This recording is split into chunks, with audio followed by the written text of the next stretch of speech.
Dalam upaya untuk melawan ketidakadilan dan memperjuangkan hak, Lembaga Bantuan Hukum Jakarta hadir bagi masyarakat yang membutuhkan.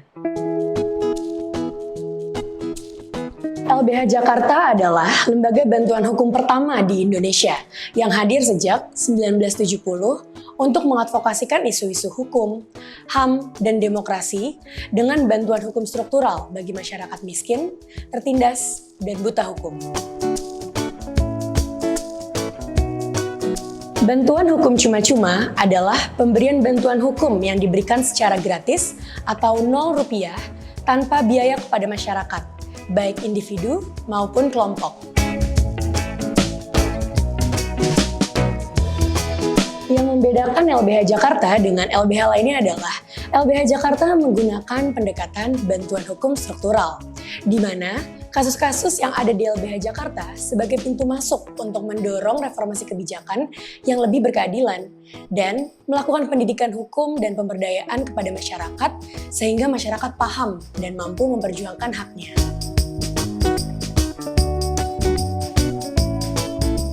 Bantuan hukum dari LBH Jakarta diberikan kepada yang pertama, masyarakat miskin, buta hukum, dan tertindas. LBH Jakarta tidak membedakan latar belakang ekonomi, sosial, politik, budaya, agama, gender, dan seksualitas.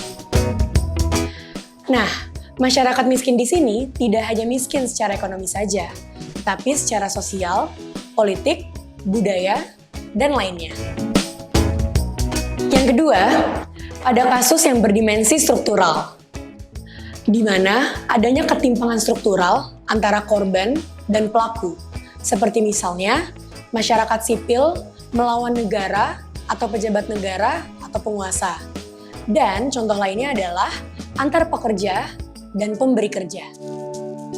Yang ketiga, tidak hanya permasalahan hukum, tetapi ada dimensi pelanggaran hak asasi manusia di dalamnya.